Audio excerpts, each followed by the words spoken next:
Halo Sobat Fobia Kota Sejarah, kembali lagi di channel kesayangan kita ini. Pada video kali ini kita akan membahas mengenai asal-usul Kabupaten Purwakarta.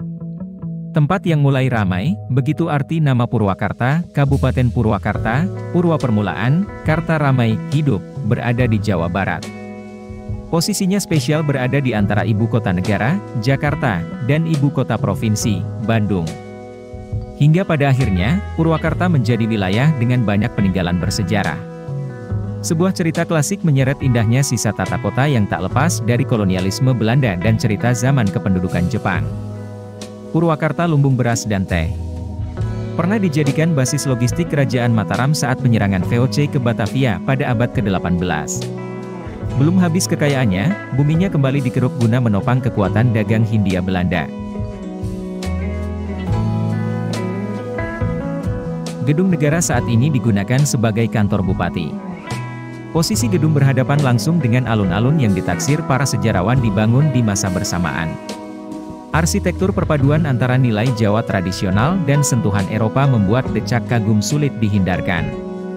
Gedung negara, termasuk pendopo di bagian depannya, dibangun pada 1831. Sejarahnya, Purwakarta mula-mula merupakan bagian dari Kabupaten Karawang sejak era VOC pada 1630.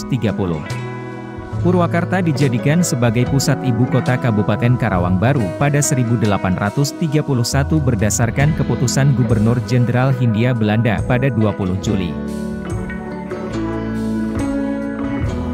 Sebelumnya, pusat pemerintahan berada di sebuah desa bernama Wanayasa, 24 km arah tenggara di kaki Gunung Burangrang.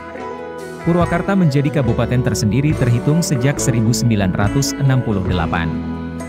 Buku Sejarah Purwakarta, 2008, yang disusun tim penelusuran sejarah Badan Pariwisata Kabupaten Purwakarta, tertulis dalam surat kabar Hindia Belanda, Javas C. Couran, Agustus 1831, door den Gouverneur-Generaal in Radem is bepaald dat de Hoofdplaats de Assistent Residenti Karawang.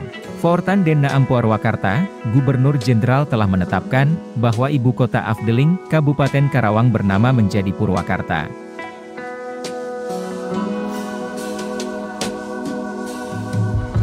Masa itu nama Purwakarta belum populer seperti sekarang. Masyarakat mengenal daerah ini dengan nama Sindangkasih, sebuah perkampungan yang saat ini pun masih ada tak jauh dari pusat kota. Dalam sejarah tutur, nama Sindangkasih diambil dari peristiwa pencarian lokasi pemerintahan baru oleh Bupati Karawang saat itu, Rasuryawinata, pada 1830. Konon, di tempat inilah, di Sindangkasih, Bupati mendapat perlakuan hangat dari pemukim yang telah ada sebelumnya. Dalam bahasa Sunda, Sindang berarti mampir, dan kasih yang berarti asih, cinta, dan sayang. Nah itu dia sobat untuk pembahasan pada video kali ini, bagaimana pendapat kalian sobat? Tulis pendapat kalian di kolom komentar ya sobat dan jangan lupa untuk like, komen, and subscribe. Halo Sobat Fobia Kota Sejarah, kembali lagi di channel kesayangan kita ini. Pada video ini kita akan membahas mengenai asal-usul Kabupaten Bekasi, Jawa Barat. Menurut Poerbat Jaraka, seorang ahli bahasa Sanskerta dan Jawa kuno, asal mula kata Bekasi, secara filosofis, berasal dari kata Candrabaga. Candra berarti bulan dalam bahasa Jawa kuno, sama dengan kata sasi, dan baga berarti bagian. Jadi, secara etimologis kata Candrabaga berarti bagian dari bulan. Kata Candrabaga berubah menjadi Bagasasi yang pengucapannya sering disingkat menjadi Bagasi. Kata Bagasi ini dalam pelafalan bahasa Belanda seringkali ditulis Bacasie, kemudian berubah menjadi Bekasi hingga kini. Bekasi dikenal sebagai bumi patriot, yakni sebuah daerah yang dijaga oleh para pembela tanah air. Mereka berjuang di sini sampai titik darah penghabisan untuk mempertahankan negeri tercinta dan merebut kemerdekaan dari tangan penjajah. Balada kepahlawanan tersebut tertulis dengan jelas dalam setiap bait guratan puisi heroik pujangga besar Hairil Anwar yang berjudul Karawang, Bekasi. Sejarah terbentuknya Kabupaten Bekasi dimulai dengan dibentuknya Panitia Amanat Rakyat Bekasi, yang dipelopori R. Supardi, M. Hasibuan, KH. Nur Ali, Namin, Aminuddin dan Marzuki Urmaini, yang menentang keberadaan RIS, Pasundan dan menuntut berdirinya kembali Negara Kesatuan RI. Selanjutnya diadakan rapat raksasa di alun-alun Bekasi yang dihadiri oleh sekitar 40.000 orang rakyat Bekasi pada tanggal 17 Februari 1950. Menyampaikan tuntutan rakyat Bekasi yang berbunyi, 1. Penyerahan kekuasaan pemerintah federal kepada Republik Indonesia. 2. Pengembalian seluruh Jawa Barat kepada negara Republik Indonesia. 3. Tidak mengakui lagi adanya pemerintahan di daerah Bekasi, selain pemerintahan Republik Indonesia. 4. Menuntut kepada pemerintah agar nama Kabupaten Jatinegara diganti menjadi Kabupaten Bekasi. Upaya para pemimpin Panitia Amanat Rakyat Bekasi untuk memperoleh dukungan dari berbagai pihak terus dilakukan. Di antaranya mendekati para pemimpin Masyumi, tokoh militer, Mayor Lukas Kustario dan Mo Efreini Mukmin, di Jakarta. Pengajuan usul dilakukan 3 kali antara bulan Februari sampai dengan bulan Juni 1950 hingga akhirnya setelah dibicarakan dengan DPR RI dan Muhammad Hatta menyetujui penggantian nama Kabupaten Jatinegara menjadi Kabupaten Bekasi. Persetujuan pembentukan Kabupaten Bekasi semakin kuat setelah dikeluarkannya Undang-Undang Nomor 14 Tahun 1950. Kabupaten Bekasi secara resmi dibentuk dan ditetapkan tanggal 15 Agustus 1950 sebagai hari jadi Kabupaten Bekasi.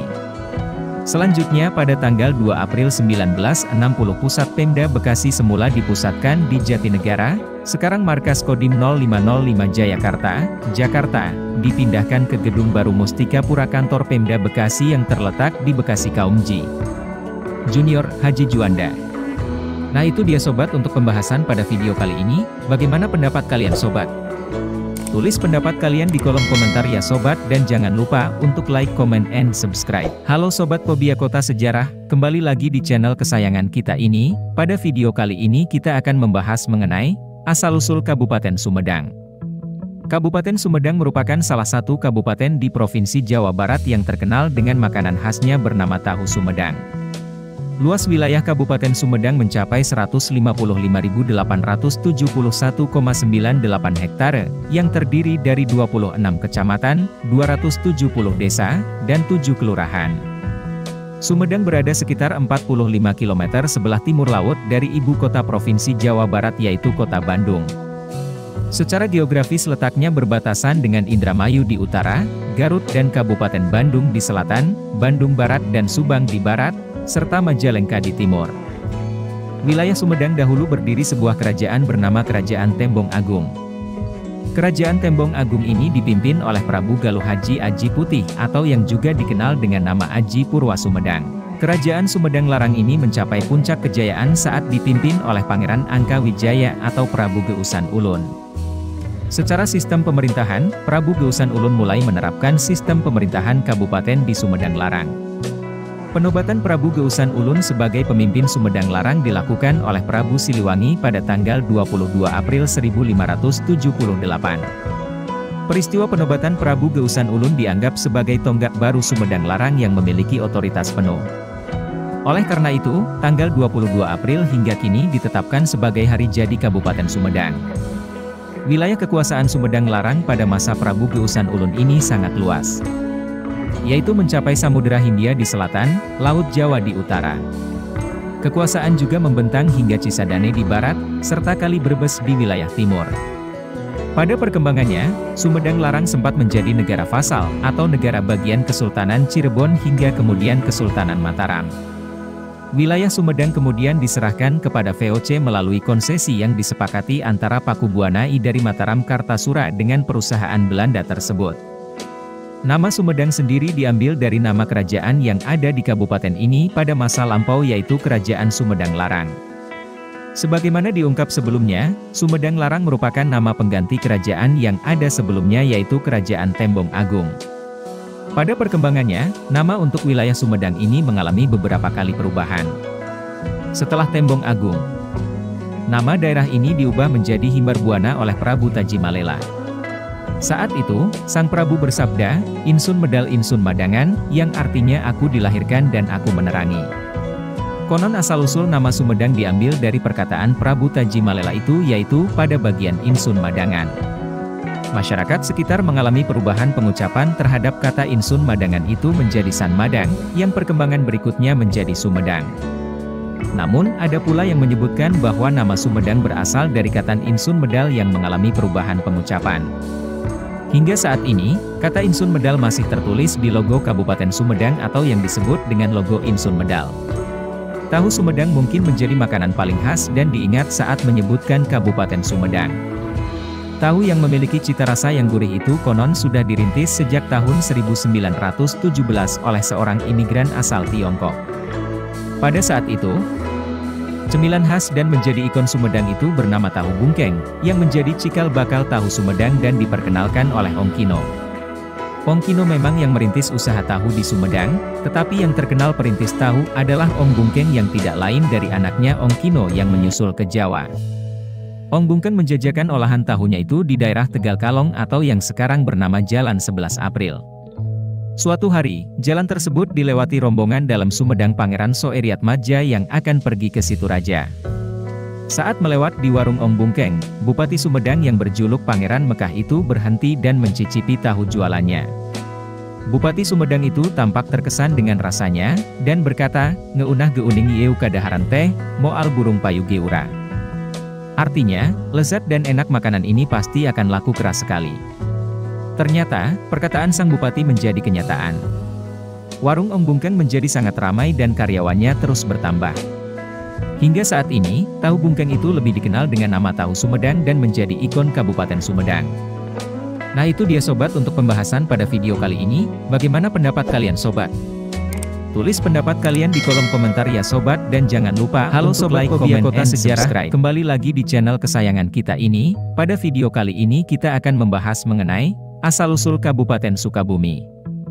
Eksistensi Sukabumi sebagai nama wilayah geografi dan pemerintahan tidak dapat dilepaskan dari aktivitas penanaman pohon kopi karena kebutuhan terhadap kopi di pasar Eropa semakin meningkat. Pada awal abad ke-19, terjadi perubahan dalam tata kelola perkebunan kopi di wilayah Kabupaten Cianjur, terutama perkebunan-perkebunan yang lokasinya berada di wilayah Kabupaten Sukabumi sekarang.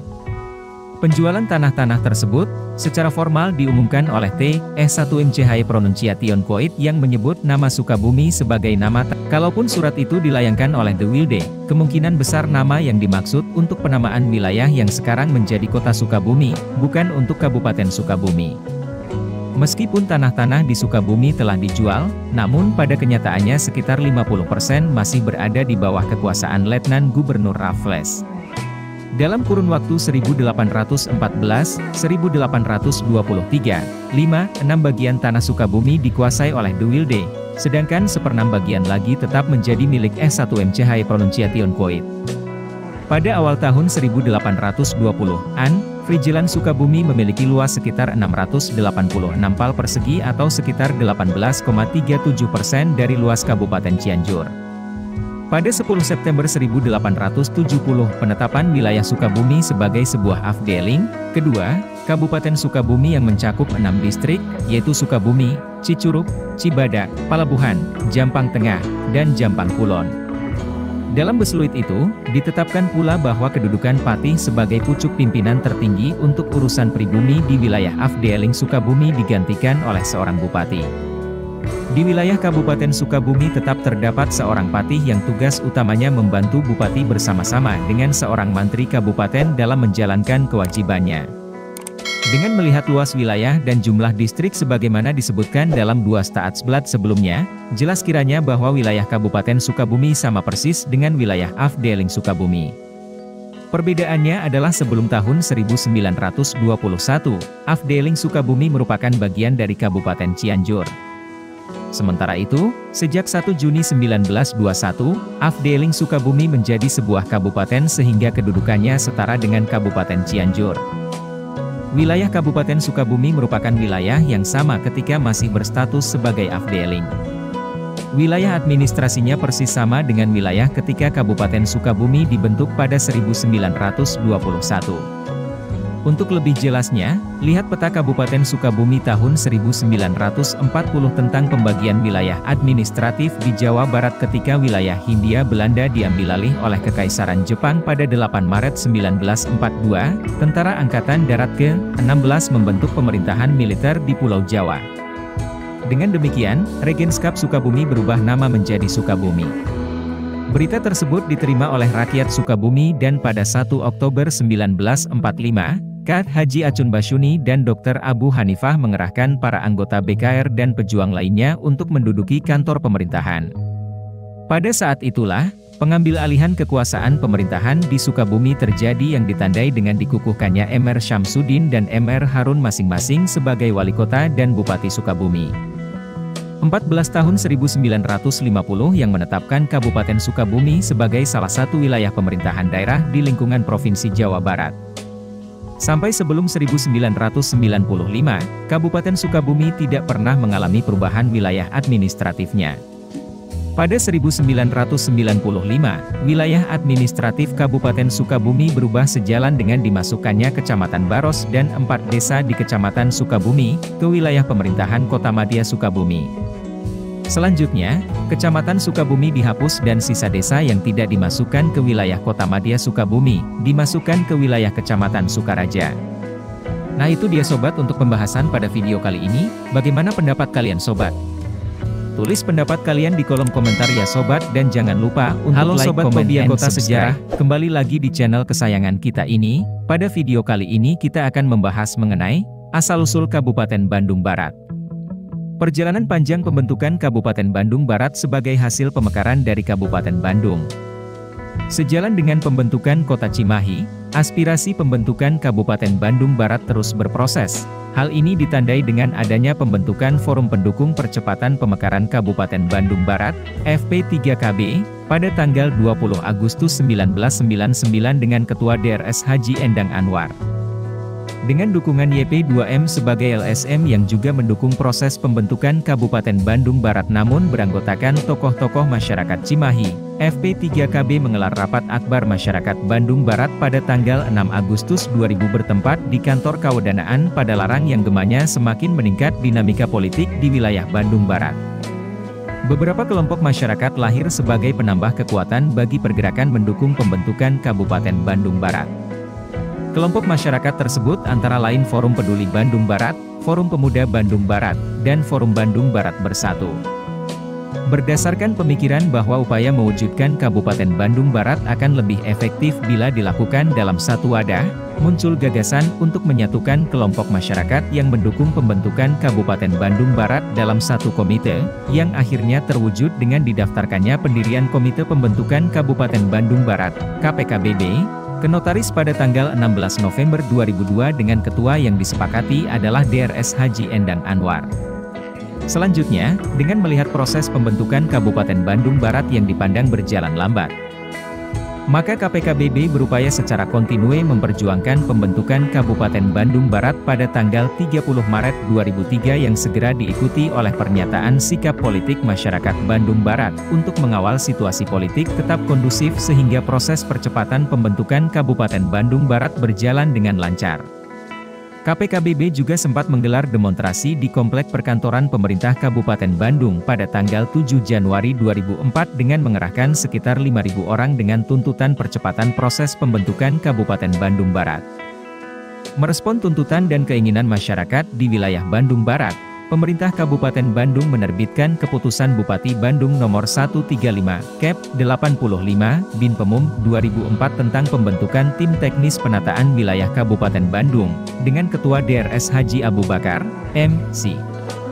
yang pada saat itu menjabat sebagai Sekretaris Daerah Kabupaten Bandung dengan tugas pokok mengkoordinasikan, mengendalikan dan merumuskan kebijakan penataan wilayah Kabupaten Bandung serta melakukan upaya dan langkah kerjasama dengan 6 perguruan tinggi, yaitu UNPAD, ITB, STPDN, UPI, UNPAS dan Unjani dengan membentuk tim konsorsium perguruan tinggi dalam rangka penataan wilayah Kabupaten Bandung.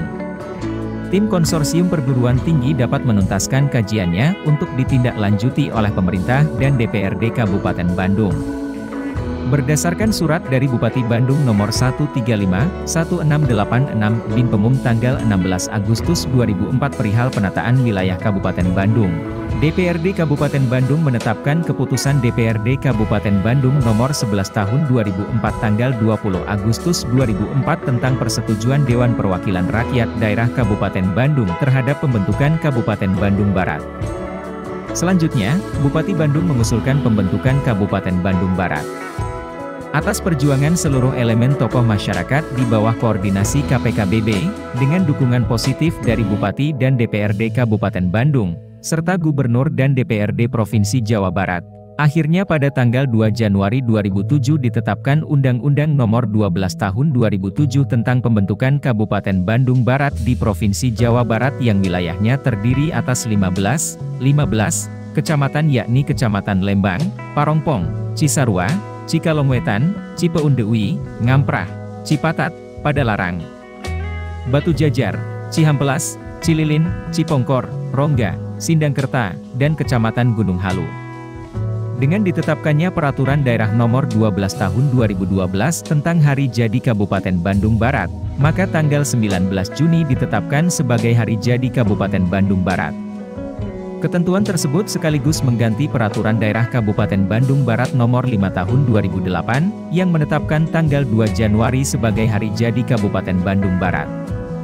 Pada tanggal 23 April 2012 telah dilaksanakan peletakan batu pertama pembangunan gedung perkantoran pemerintah Kabupaten Bandung Barat oleh Bupati Bandung Barat sebagai langkah awal untuk memenuhi amanat UU Nomor 12 Tahun 2007. Pada tanggal 3 April 2013, gedung perkantoran yang merupakan simbol dan kebanggaan masyarakat serta pusat pemerintahan Kabupaten Bandung Barat diresmikan oleh Gubernur Jawa Barat. Pada tanggal 19 Mei 2013 telah diselenggarakan pemilihan Bupati dan Wakil Bupati Bandung Barat untuk kedua kalinya, dan sebagai hasil pemilihan, pada hari Rabu tanggal 17 Juli 2013 dilantik DRS Haji Abu Bakar, M.Si dan DRS Haji Yayat T. Soe Mitra sebagai Bupati dan Wakil Bupati Bandung Barat periode tahun 2013-2018. Dan pada tanggal 27 Juni 2018 telah diselenggarakan pemilihan Bupati dan Wakil Bupati Bandung Barat.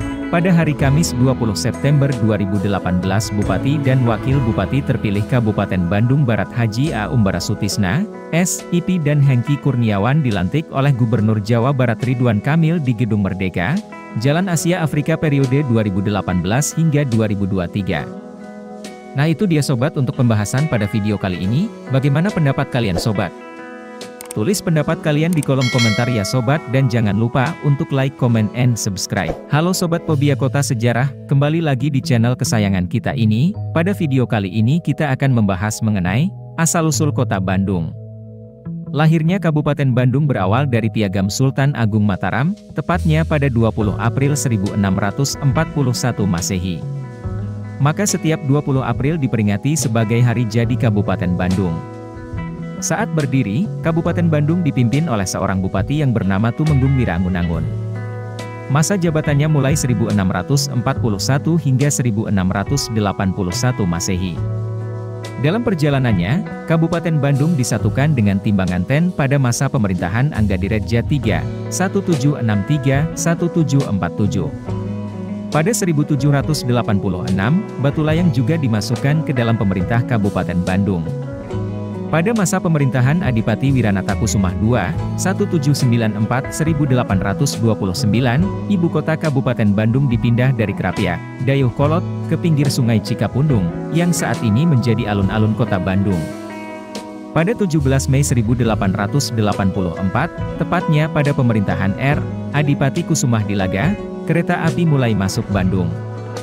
Kawasan Bandung pun semakin menggeliat dan ramai. Bandung tidak hanya dihuni oleh pribumi melainkan juga dari bangsa Eropa.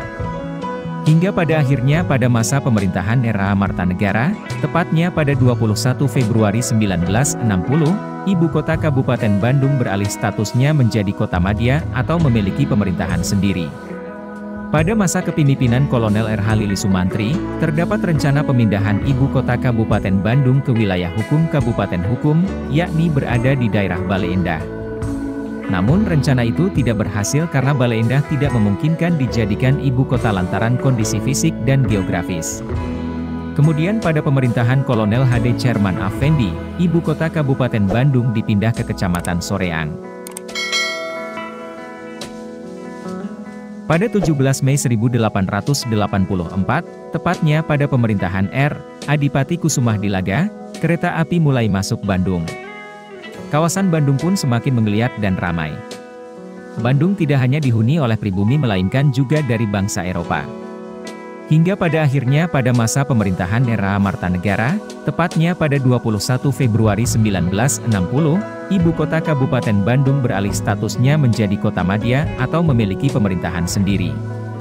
Pada masa kepemimpinan Kolonel R.H. Lili Sumantri, terdapat rencana pemindahan ibu kota Kabupaten Bandung ke wilayah hukum Kabupaten Hukum, yakni berada di daerah Bale Endah. Namun rencana itu tidak berhasil karena Bale Endah tidak memungkinkan dijadikan ibu kota lantaran kondisi fisik dan geografis. Kemudian pada pemerintahan Kolonel H.D. Cerman Afendi, ibu kota Kabupaten Bandung dipindah ke Kecamatan Soreang. Kini Soreang menjadi pusat pemerintahan Kabupaten Bandung. Nah itu dia sobat untuk pembahasan pada video kali ini, bagaimana pendapat kalian sobat? Tulis pendapat kalian di kolom komentar ya sobat, dan jangan lupa halo sobat like, Fobia Kota Sejarah, kembali lagi di channel kesayangan kita ini. Pada video kali ini kita akan membahas mengenai asal-usul Kabupaten Bogor, Jawa Barat. Kabupaten Bogor adalah sebuah kabupaten di Provinsi Jawa Barat, Indonesia. Ibu kotanya adalah Cibinong. Kabupaten ini berbatasan dengan Kabupaten Tangerang, Banten, Kota Depok, Kota Bekasi, dan Kabupaten Bekasi di utara, Kabupaten Karawang di timur, Kabupaten Cianjur dan Kabupaten Sukabumi di selatan, serta Kabupaten Lebak, Banten, di barat. Kabupaten Bogor terdiri 40 kecamatan yang dibagi lagi atas sejumlah kelurahan dan desa. 3 Juni adalah tanggal yang telah ditetapkan sebagai sejarah awal berdiri Kabupaten Bogor. Penetapan tanggal 3 Juni ini diilhami dari tanggal pelantikan Raja Pajajaran yang terkenal yaitu Sri Baduga Maharaja yang dilaksanakan pada tanggal 3 Juni 1482 selama 9 hari yang disebut dengan upacara Kedah Bakti. Nama Bogor menurut berbagai pendapat bahwa kata Bogor berasal dari kata Buitenzorg, nama resmi dari penjajah Belanda. Pendapat lain berasal dari kata Bahai yang berarti sapi, yang kebetulan ada patung sapi di Kebun Raya Bogor. Sedangkan pendapat ketiga menyebutkan Bogor berasal dari kata Bokor yang berarti tunggul pohon enau, kawung. Dalam versi lain menyebutkan nama Bogor tertulis Hof van de Negorij Bogor yang berarti kurang lebih kepala kampung Bogor. Kampung Bogor itu terletak di dalam lokasi Kebun Raya Bogor yang mulai dibangun oleh C.G.K. Reinward pada tahun 1817. Oleh Gubernur Jenderal Gustav Willem Baron van Imhoff. Kampung Bogor ini dikembangkan pada tahun 1745, sehingga menjadi kesatuan masyarakat yang berkembang menjadi besar di waktu kemudian. Kesatuan masyarakat itulah yang menjadi inti masyarakat Kabupaten Bogor. Kini, pusat pemerintahan Kabupaten Bogor berdasarkan Peraturan Pemerintah Nomor 6 Tahun 1982, telah dipindahkan dan ditetapkan di Cibinong. Maka dari itu pusat kegiatan pemerintahan Kabupaten Bogor menempati kantor pemerintahan di Cibinong sejak tahun 1990. Dalam versi lain menyebutkan nama Bogor tertulis Hof van de Negorij Bogor yang berarti kurang lebih kepala kampung Bogor. Kampung Bogor itu terletak di dalam lokasi Kebun Raya Bogor yang mulai dibangun oleh C.G.K. Reinward pada tahun 1817. Oleh Gubernur Jenderal Gustav Willem Baron van Imhoff. Kampung Bogor ini dikembangkan pada tahun 1745, sehingga menjadi kesatuan masyarakat yang berkembang menjadi besar di waktu kemudian. Kesatuan masyarakat itulah yang menjadi inti masyarakat Kabupaten Bogor. Kini, pusat pemerintahan Kabupaten Bogor berdasarkan Peraturan Pemerintah Nomor 6 Tahun 1982, telah dipindahkan dan ditetapkan di Cibinong. Maka dari itu pusat kegiatan pemerintahan Kabupaten Bogor menempati kantor pemerintahan di Cibinong sejak tahun 1990. Nah itu dia sobat untuk pembahasan pada video kali ini, bagaimana pendapat kalian sobat? Tulis pendapat kalian di kolom komentar ya sobat, dan jangan lupa untuk like, comment, and subscribe.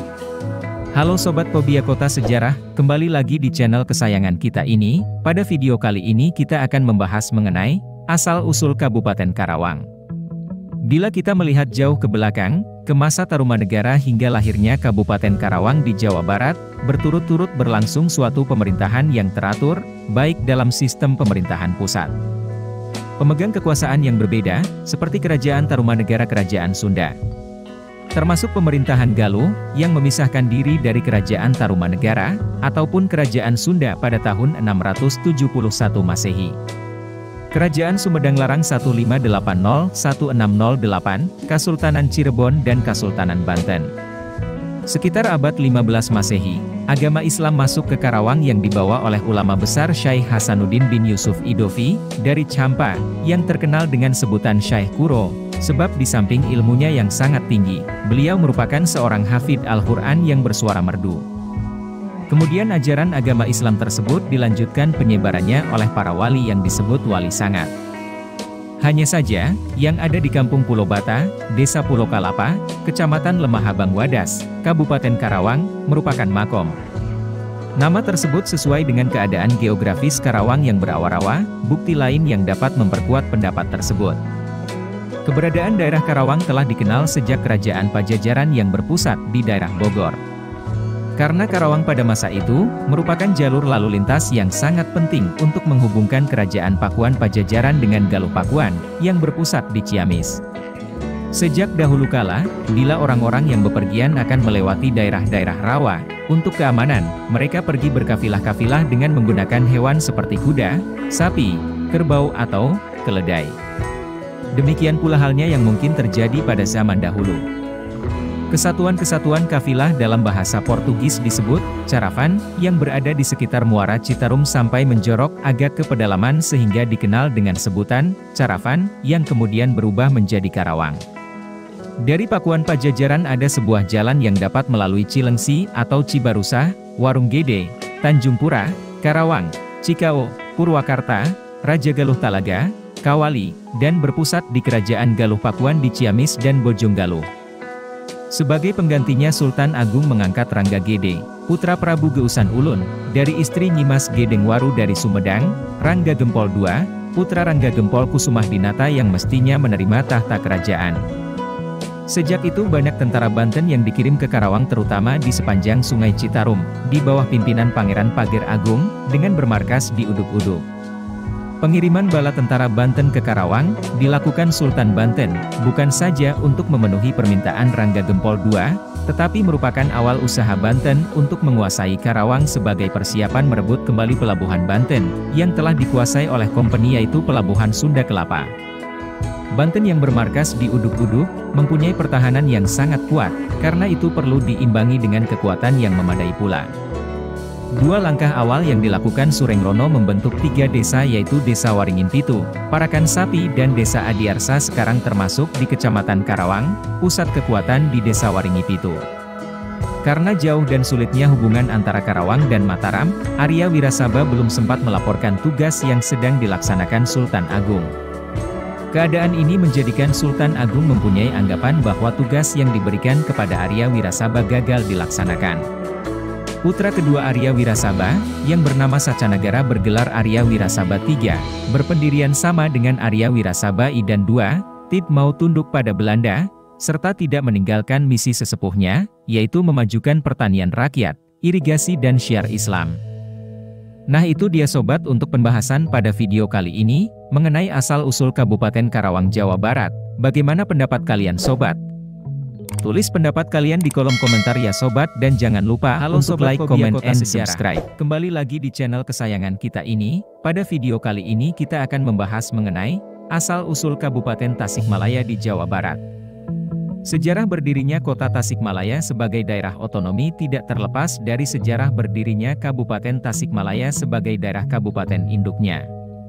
Sebelumnya, kota ini merupakan ibu kota dari Kabupaten Tasikmalaya, kemudian meningkat statusnya menjadi kota administratif tahun 1976, pada waktu A. Bunyamin menjabat sebagai Bupati Tasikmalaya, dan kemudian menjadi pemerintahan kota yang mandiri pada masa pemerintahan Kabupaten Tasikmalaya dipimpin oleh bupatinya saat itu Haji Suljana WH.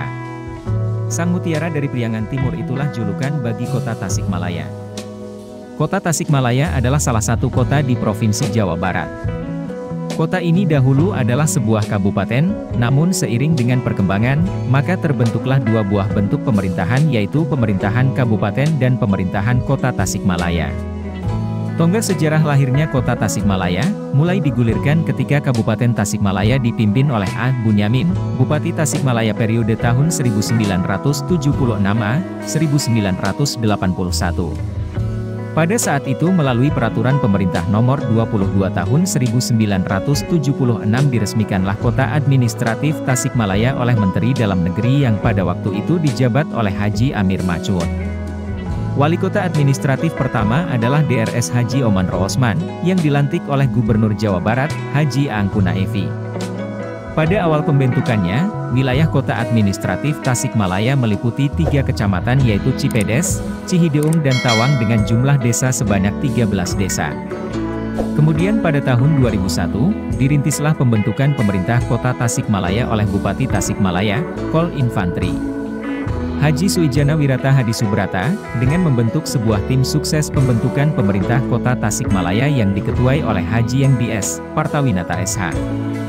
Melalui proses panjang akhirnya di bawah pimpinan Bupati DRS Tatang Farhanul Hakim, pada tanggal 17 Oktober 2001 melalui Undang-Undang Nomor 10 Tahun 2001, pembentukan pemerintahan Kota Tasikmalaya sebagai pemerintahan daerah otonom ditetapkan oleh Menteri Dalam Negeri atas nama Presiden RI di Jakarta bersama-sama dengan Kota Lok Sumawe, Langsa, Padang Sidempuan, Prabu Mulih, Lubuk Linggau, Pager Alam, Tanjung Pinang, Cimahi, Batu, Sikawang dan Bau-Bau. Selanjutnya pada tanggal 18 Oktober 2001 pelantikan DRS Haji Wahyu Suradiharja sebagai pejabat Wali Kota Tasikmalaya oleh Gubernur Jawa Barat dilaksanakan di Gedung Sate Bandung. Melalui Surat Keputusan Nomor 133 Tahun 2001, tanggal 13 Desember 2001 Komisi Pemilihan Umum membentuk Panitia Pengisian Keanggotaan Dewan Perwakilan Rakyat Kota Tasikmalaya, PPK DPRD. Selanjutnya pengangkatan anggota DPRD Kota Tasikmalaya disahkan melalui Keputusan Gubernur Jawa Barat, Nomor 171 Kep 380 Dekon 2002, tanggal 26 April 2002, dan pada tanggal 30 April 2002 keanggotaan DPRD Kota Tasikmalaya pertama diresmikan. Kemudian pada tanggal 14 November 2002, DRS Haji Bubun Bunyamin dilantik sebagai Wali Kota Tasikmalaya, sebagai hasil dari tahapan proses pemilihan yang dilaksanakan oleh legislatif. Sesuai Undang-Undang Nomor 10 Tahun 2001 bahwa wilayah Kota Tasikmalaya terdiri dari 8 kecamatan dengan jumlah kelurahan sebanyak 15 dan desa sebanyak 54, tetapi dalam perjalanannya melalui Perda Nomor 30 Tahun 2003 tentang perubahan status desan menjadi kelurahan, desa-desa di lingkungan pemerintah Kota Tasikmalaya berubah statusnya menjadi kelurahan, oleh karena itu maka jumlah kelurahan menjadi sebanyak 69 kelurahan, sedangkan ke-8 kecamatan tersebut antara lain, Kecamatan Tawang Kecamatan Cihideung Kecamatan Cipedes Kecamatan Indihiang Kecamatan Kawalu Kecamatan Cibiurum Kecamatan Mangkubumi Kecamatan Taman Sari. Nah itu dia sobat untuk pembahasan pada video kali ini, bagaimana pendapat kalian sobat? Tulis pendapat kalian di kolom komentar ya sobat dan jangan lupa untuk like, comment, and subscribe. Halo sobat Pobia Kota Sejarah, kembali lagi di channel kesayangan kita ini. Pada video kali ini kita akan membahas mengenai asal-usul Kabupaten Kuningan di Jawa Barat. Kabupaten Kuningan adalah salah satu kabupaten yang terletak di ujung timur batas wilayah Provinsi Jawa Barat. Kabupaten yang dijuluki Kota Kuda, ini berbatasan langsung dengan 2 kabupaten dari Provinsi Jawa Tengah, yaitu Kabupaten Brebes dan Kabupaten Cilacap. Menjadi salah satu daerah tertua di Indonesia, khususnya Jawa Barat, Kabupaten Kuningan memiliki banyak cerita rakyat terkait sejarah terbentuknya. Pada 1 September 2022 mendatang, Kabupaten Kuningan akan merayakan hari jadinya yang ke-524. Kabupaten Kuningan di masa lampau merupakan suatu pemukiman yang mempunyai kekuatan politik penuh seperti halnya sebuah negara. Dalam cerita Parahyangan, Kerajaan Kuningan pertama kali berdiri setelah Seueu Karma dinobatkan sebagai raja yang di masa mendatang diberi gelar Rahyang Tangkuku atau Sang Kuku yang bersemayam di Arile atau Saunggala. Pada masa itu, Kerajaan Kuningan bahkan sempat memperluas kekuasaannya sampai ke negeri Melayu. Meski perkembangannya sempat terhambat, Kerajaan Kuningan yang waktu itu menganut agama Hindu muncul kembali di tahun 1175. Kemudian, Kuningan masuk ke wilayah Kerajaan Sunda yang terkenal dengan nama Pajajaran. Dalam sejarahnya, Kabupaten Kuningan juga memiliki kaitan erat dengan Kabupaten Cirebon. Pada 1470, Syekh Syarif Hidayatullah, seorang ulama besar agama Islam datang ke Cirebon. Beliau adalah murid dari Said Rahmat atau biasa dikenal dengan nama Sunan Ampel. Beliau kemudian ditugaskan oleh Sunan Ampel untuk menyebarkan agama Islam di Jawa Barat. Cirebon adalah destinasi pertamanya. Saat berada di wilayah Cirebon Selatan, dirinya menikah dengan Ratu Lara Sumanding dan dikaruniai anak yang diberi nama Pangeran Kuningan. Saat sudah dewasa, Pangeran Kuningan dinobatkan sebagai Adipati Kuningan, kepala pemerintahan di Kabupaten Kuningan, pada 1 September 1498. Sejak saat itu dinyatakan sebagai tanggal terbentuknya pemerintahan Kuningan. Hingga kini, 1 September dijadikan sebagai tanggal hari ulang tahun HUT Kabupaten Kuningan. Nah itu dia sobat untuk pembahasan pada video kali ini, bagaimana pendapat kalian sobat? Tulis pendapat kalian di kolom komentar ya sobat dan jangan lupa untuk like, comment, and subscribe.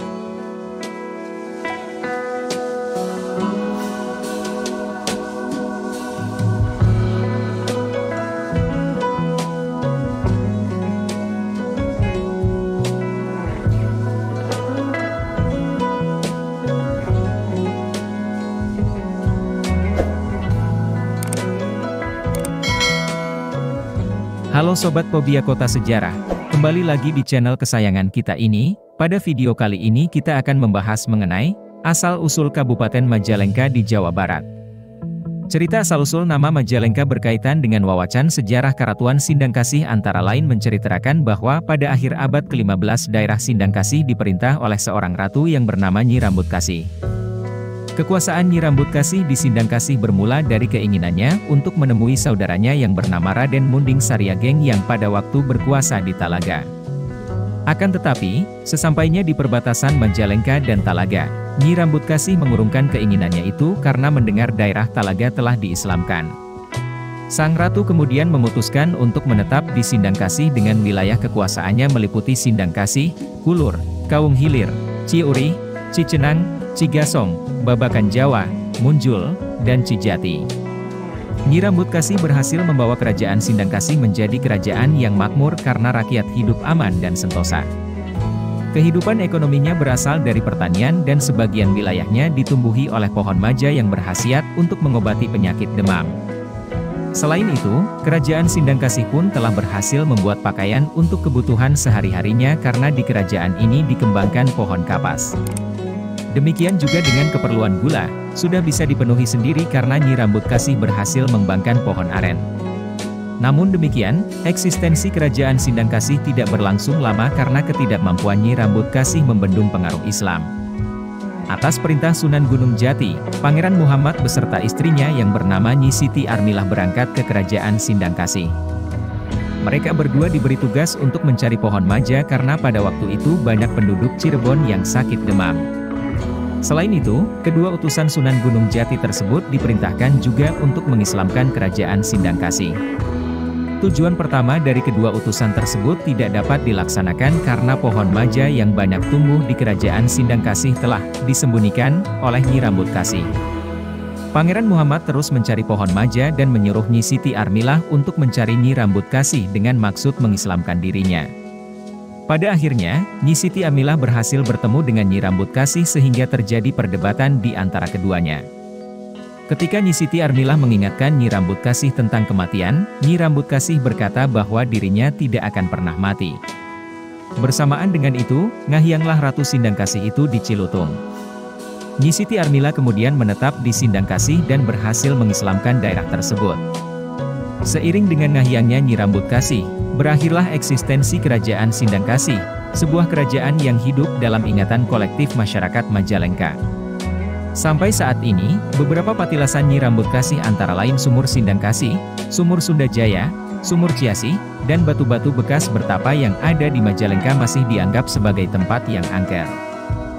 Nah itu dia sobat untuk pembahasan pada video kali ini, bagaimana pendapat kalian sobat? Tulis pendapat kalian di kolom komentar ya sobat dan jangan lupa untuk like, comment, and subscribe. Halo Sobat Pobia Kota Sejarah, kembali lagi di channel kesayangan kita ini. Pada video ini kita akan membahas mengenai asal-usul Kabupaten Indramayu di Jawa Barat. Kabupaten Indramayu berkaitan erat dengan Raden Arya Wiralodra dan sosok Nyi Endang Dharma yang memiliki kecantikan yang luar biasa. Diceritakan bahwa Raden Arya Wiralodra merupakan anak dari Tumenggung Gagak Singalodra dari Banyu Urip di Bagelen. Arya Wiralodra memiliki cita-cita besar yaitu membuka daerah baru yang bisa diturunkan kepada anak keturunannya. Maka Arya Wiralodra melakukan tapa berata di Gunung Sumbing selama 3 tahun untuk meminta petunjuk daerah mana yang bisa dibuka. Di akhir pertapaannya, Arya Wiralodra mendapat wangsit agar pergi dan membuka hutan di lembah Sungai Cimanuk. Berangkatlah Arya Wiralodra dengan ditemani oleh Ki Tinggil mencari daerah lembah Sungai Cimanuk. Dalam perjalanannya, Arya Wiralodra terus berjalan ke arah barat hingga sampai kepada Sungai Citarum. Rupanya Sungai Cimanuk yang dicarinya sudah terlewat. Arya Wiralodra dan Ki Tinggil lantas berbalik arah ke timur. Hingga akhirnya kedua orang itu berhasil sampai ke aliran Sungai Cimanuk. Keduanya lantas membuka hutan di sana dan membangun perdukuhan yang luas. Usai membuka hutan, Arya Wiralodra pulang ke Banyu Urip untuk menyampaikan keberhasilan itu kepada orang tuanya. Saat Arya Wiralodra tidak ada, datang seorang wanita cantik bernama Nyi Endang Dharma ke pedukuhan baru itu yang dijaga oleh Ki Tinggil. Di sana, Nyi Endang Dharma yang cantik jelita turut serta dalam membangun pedukuhan tersebut. Hingga suatu hari datanglah Pangeran Guru dan 24 muridnya. Perselisihan tidak terhindarkan antara Pangeran Guru dengan Nyi Endang Dharma. Keduanya lantas terlibat pertempuran. Namun pertempuran berakhir dengan kemenangan Nyi Endang Dharma, sedangkan Pangeran Guru dan semua muridnya tewas. Ki Tinggil yang menyaksikan hal itu lantas menceritakannya kepada Raden Arya Wiralodra. Arya Wiralodra yang mendengar cerita itu muncul keinginan untuk menjajal kesaktian Nyi Endang Dharma. Keduanya kemudian terlibat perkelahian. Nyi Endang Dharma yang terdesak lantas memilih mundur. Sebelum menghilang, Nyi Endang Dharma berpesan agar Raden Arya Wiralodra tidak melupakan jasa-jasanya yang turut membangun pedukuhan baru itu. Namun dalam versi yang lain disebutkan bahwa Nyi Endang Dharma ini merupakan istri dari Raden Arya Wiralodra. Maka, Raden Arya Wiralodra kemudian menamakan pedukuhannya dengan nama Dharma Ayu. Dharma diambil dari nama Nyi Endang Dharma. Sedangkan Ayu diambil dari kecantikan wanita tersebut. Dalam perkembangannya, penyebutan nama daerah ini berubah menjadi Dermayu, Indarmayu, dan kemudian Indramayu hingga sekarang. Raden Arya Wiralodra tercatat sebagai pendiri sekaligus Bupati pertama Indramayu. Indramayu Kota Mangga merupakan salah satu julukan Kabupaten Indramayu. Julukan itu berasal dari hasil bumi Kabupaten Indramayu yaitu buah mangga, di samping padi. Mangga asal Indramayu disebut mangga cengkir oleh masyarakat sekitar. Ada pula yang menyebutnya mangga gedong gincu. Mangga cengkir yang berasal dari Indramayu ini kemudian banyak disebut sebagai mangga Indramayu. Rasa mangga Indramayu ini sangat manis saat masak dan tidak terlalu asam saat belum masak. Kebun mangga di Indramayu umumnya menanam mangga yang berasal dari bibit hasil okulasi. Saat ini, mangga Indramayu sudah menjadi salah satu identitas Kabupaten Indramayu. Dari mangga Indramayu yang terkenal itu pula Kabupaten Indramayu mendapat julukan sebagai Kota Mangga. Nah itu dia sobat untuk pembahasan pet video kali ini, bagaimana pendapat kalian sobat? Tulis pendapat kalian di kolom komentar ya sobat dan jangan lupa like, comment, and subscribe. Kembali lagi di channel kesayangan kita ini, pada video kali ini kita akan membahas mengenai asal-usul Kabupaten Garut di Jawa Barat. Asal-usul nama Garut sendiri bermula dari pembubaran Kabupaten Limbangan pada tahun 1811 oleh Daendels, dengan alasan produksi kopi dari daerah Limbangan. Letnan Gubernur di Indonesia yang pada waktu itu dijabat oleh Raffles kemudian mengeluarkan surat keputusan tentang pembentukan Kabupaten Limbangan yang beribu kota di Suci. Bupati Limbangan Adipati Adiwijaya membentuk panitia untuk mencari tempat yang cocok bagi ibu kota kabupaten. Panitia pun mencari lokasi ke arah barat Suci yang jaraknya sekitar 5 km. Di sanalah mereka mendapatkan tempat yang cocok untuk dijadikan ibu kota kabupaten. Selain tanahnya subur, tempat tersebut memiliki mata air yang mengalir ke Sungai Cimanuk serta pemandangannya indah dikelilingi gunung, seperti Gunung Cikuray, Gunung Papandayan, Gunung Guntur, Gunung Galunggung, Gunung Talaga Bodas dan Gunung Karacak. Saat ditemukan mata air berupa telaga kecil yang tertutup semak belukar berduri, maranta, seorang panitia tergores tangannya sampai berdarah atau dalam bahasa Sunda dinamakan kakarut. Dalam rombongan panitia, turut pula seorang Eropa yang melihat panitia tersebut berdarah kemudian langsung bertanya, mengapa berdarah? Orang yang tergores menjawab, tangannya kakarut. Namun, orang Eropa atau Belanda tersebut menirukan kata kakarut dengan lidah yang tidak fasih sehingga sebutannya menjadi gagarut. Sejak saat itu, para pekerja dalam rombongan panitia menamai tanaman berduri dengan sebutan Ki Garut, dan telaganya dinamai Cigarut. Dengan ditemukannya Cigarut, maka pada akhirnya daerah sekitar itu dikenal dengan nama Garut. Dengan ditemukannya Cigarut, maka pada akhirnya daerah sekitar itu dikenal dengan nama Garut. Cetusan nama Garut tersebut direstui oleh Bupati Kabupaten Limbangan Adipati Adiwijaya untuk dijadikan ibu kota Kabupaten Limbangan. Pada tanggal 15 September 1813 dilakukan peletakan batu pertama pembangunan sarana dan prasarana ibu kota, seperti tempat tinggal, pendopo, kantor asisten residen, masjid, dan alun-alun. Pada tanggal 14 Agustus 1925, berdasarkan keputusan Gubernur Jenderal, Kabupaten Garut disahkan menjadi daerah pemerintahan yang berdiri sendiri, otonom. Wewenang yang bersifat otonom berhak dijalankan Kabupaten Garut dalam beberapa hal, yakni berhubungan dengan masalah pemeliharaan jalan-jalan, jembatan-jembatan, kebersihan, dan poliklinik. Selama periode 1930 hingga 1942, Bupati yang menjabat di Kabupaten Garut adalah Adipatimo Musa Surya Kartalegawa. Ia kemudian diangkat menjadi Bupati Kabupaten Garut pada tahun 1929 menggantikan ayahnya Adipati Surya Kartalegawa, 1915 hingga 1929. Nah itu dia sobat untuk pembahasan pada video kali ini, bagaimana pendapat kalian sobat? Tulis pendapat kalian di kolom komentar ya sobat dan jangan lupa untuk like, komen, Halo sobat Kobia Kota Sejarah.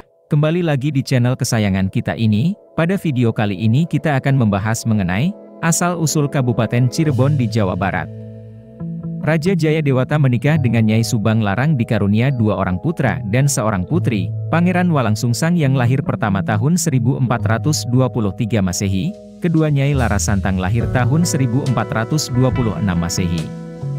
Sedangkan putra yang ketiga Raja Sengara lahir tahun 1428 Masehi.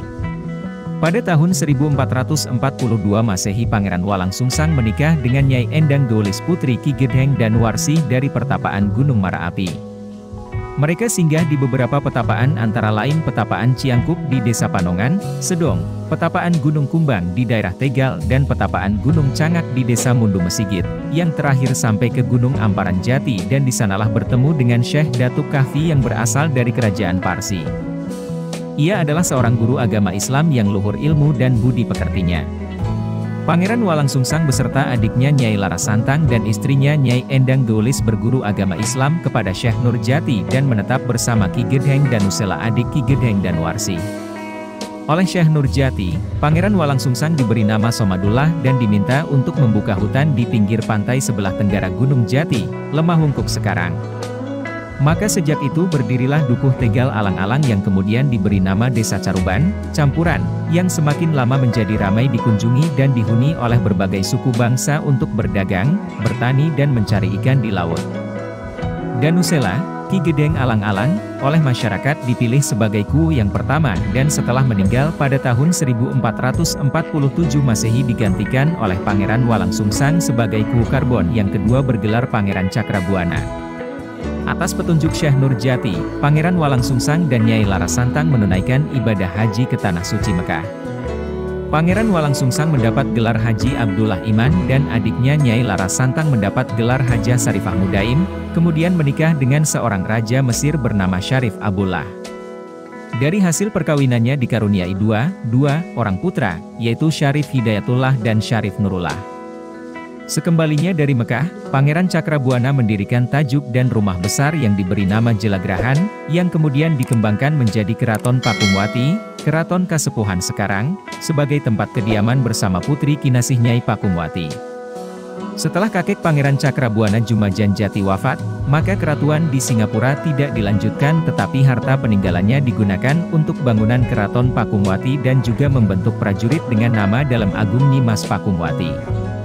Prabu Siliwangi melalui utusannya, Tumenggung Jagabaya dan Raja Sengara, adik Pangeran Walangsungsang, mengangkat Pangeran Cakrabuana menjadi Tumenggung dengan gelar Sri Mangana. Pada tahun 1470 Masehi Syarif Hidayatullah setelah berguru di Mekah, Baghdad, Campa dan Samudra Pasai, datang ke Pulau Jawa, mula-mula tiba di Banten kemudian Jawa Timur dan mendapat kesempatan untuk bermusyawarah dengan para wali yang dipimpin oleh Sunan Ampel. Musyawarah tersebut menghasilkan suatu lembaga yang bergerak dalam penyebaran agama Islam di Pulau Jawa dengan nama Wali Sangat. Sebagai anggota dari lembaga tersebut, Syarif Hidayatullah datang ke Karbon untuk menemui uaknya, Tumenggung Sri Mangana, Pangeran Walang Sungsang, untuk mengajarkan agama Islam di daerah Karbon dan sekitarnya, maka didirikanlah sebuah padepokan yang disebut Pekikiran, di Gunung Sembung sekarang. Setelah Sunan Ampel wafat tahun 1478 Masehi, maka dalam musyawarah Wali Sangat di Tuban, Syarif Hidayatullah ditunjuk untuk menggantikan pimpinan Wali Sangat. Akhirnya pusat kegiatan Wali Sangat dipindahkan dari Tuban ke Gunung Sembung di Karbon yang kemudian disebut Pusar Bumi sebagai pusat kegiatan keagamaan, sedangkan sebagai pusat pemerintahan Kesulatan Cirebon berkedudukan di Keraton Pakungwati dengan sebutan Gerage. Pada tahun 1479 Masehi, Syarif Hidayatullah yang lebih kondang dengan sebutan Pangeran Sunan Gunung Jati menikah dengan Nyi Mas Pakungwati putri Pangeran Cakrabuana dari Nyai Mas Endang Golis.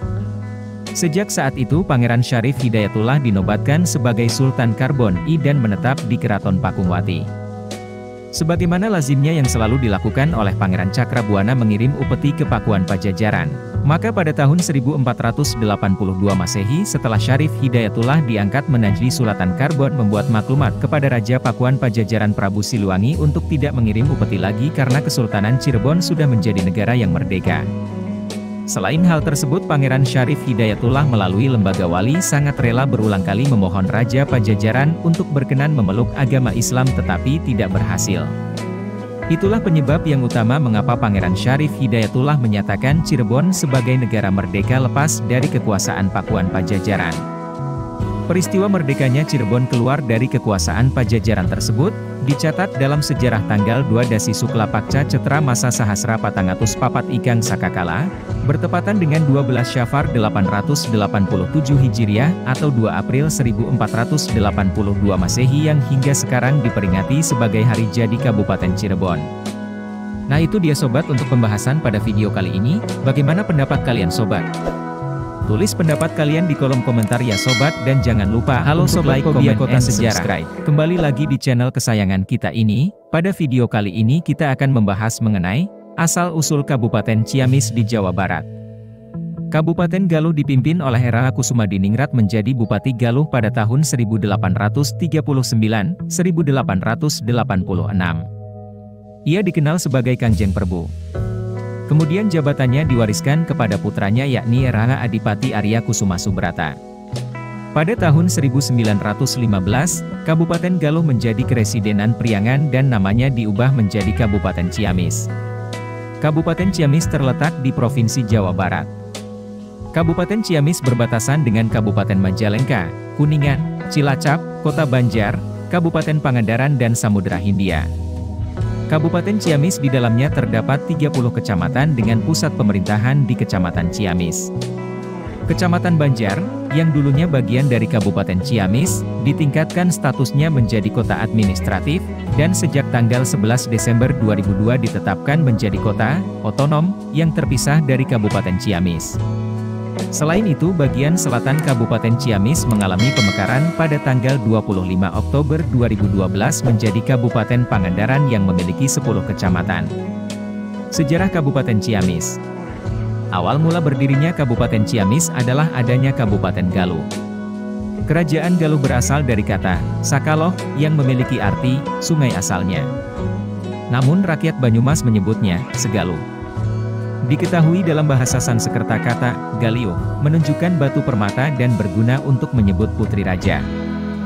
Wilayah Kabupaten Ciamis pada umumnya berupa dataran tinggi dengan banyak pegunungan. Meski didominasi dataran tinggi, terdapat Teluk Pangandaran, Teluk Parigi, dan Teluk Pananjung yang menjadi bukti adanya dataran rendah di wilayah ini. Topografi yang unik tersebut menjadikan Kabupaten Ciamis unik dan terdapat tempat wisata yakni Pantai Pangandaran untuk destinasi liburan. Tempat wisata di sekitar Kabupaten Ciamis lainnya yakni Pantai Batu Hiu, Ngarai Hijau, Green Canyon, Pantai Madasari, Citumang, Situ Lengkong, Pantai Batu Karas, Pantai Karapiak, Karang Nini, Lembah Putri, Pantai Pangandaran, Situs Karangkamulian. Senjata khas Kabupaten Ciamis adalah kujang. Kujang merupakan senjata yang dibuat pada abad ke-8 atau 9 dengan bahan dasar besi, baja. Beratnya sekitar 300 gram. Gagangnya terbuat dari tanduk kerbau. Nah itu dia sobat untuk pembahasan pada video kali ini, bagaimana pendapat kalian sobat? Tulis pendapat kalian di kolom komentar ya sobat dan jangan lupa untuk like, comment, and subscribe.